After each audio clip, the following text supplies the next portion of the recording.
Hi అండి, welcome to my channel Vasantha's diaries.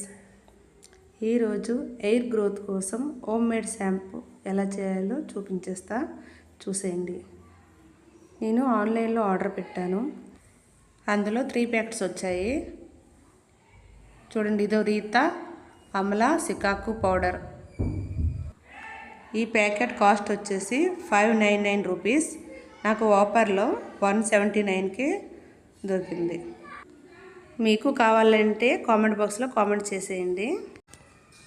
ఇప్పుడు ఎలా తయారు చేయాలో చూసేద్దాం. ఒక బౌల్లో ఇప్పుడు మనం తీసుకున్నాముగా ఈ 3 ప్యాకెట్స్ని మొత్తం వేసేద్దాం. వేసేసి బాగా మిక్స్ చేసి దానికి తగినంత వాటర్ వేద్దాం. బాగా మిక్స్ అయ్యేలా వాటర్ వేసి బాగా మిక్స్ చేసుకోవాలి. ఉండలేమి లేకుండా బాగా కలుపుకోవాలి. చూసారుగా, వీడియోలో చూపించే విధంగా బాగా మిక్స్ చేసుకోవాలి. మిక్స్ చేసుకొని ఈ మిక్సర్ను ఒక నైట్ అంతా సోక్ చేసి పెట్టుకోవాలా.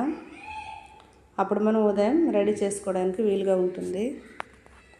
చూడండి, ఇలా మూత పెట్టి నైట్ అంతా వదిలేద్దాం. అలా ఇప్పుడు చూడండి, ఉదయంకి కొంచెము ఇంట్లో బబుల్స్ వచ్చేది కదా, ఇలా రావాలి. ఇప్పుడు స్టవ్ మీద పెట్టి ఒక 20 మినిట్స్ వరకు ఉడికించుకోవాలి. ఇలా ఉడికిస్తే బాగా దగ్గరగా వస్తుంది. దగ్గరగా వచ్చే వరకు ఉడికించుకోవాలి. ఈ షాంపూ ఇప్పుడు మనం బయట కొనే షాంపూల కన్నా చాలా బాగుంటుంది. ఏదైనా సరే మనం ఇంట్లో చేసుకునేది బాగుంటుంది కదా బయట తీసుకునే దానికన్నా. దీంట్లో అమలా అదే ఉసిరికాయ ఉంది కదా, ఉసిరికాయకి జుట్టు పెరగడానికి, చుండ్రు గిండ్రు అన్నీ పోవడానికి చాలా బాగా ఉపయోగపడుతుంది.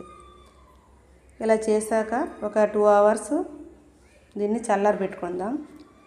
చల్లారబెట్టుకొని ఒక ఎయిర్ కండిషన్ బాక్స్లో గాలి వెళ్ళిపోతుంది గాజు సీసాలో కానీ ప్లాస్టిక్ డబ్బాలోను కానీ వేసి స్టోర్ చేసుకొని కొంచెం కొంచెం యూస్ చేసుకోవడమే. చూసారుగా, మన హోమ్ మేడ్ షాంపూ రెడీ అయిపోయింది. వీడియో నచ్చితే లైక్ చేయడం మర్చిపోకండి. బాయ్.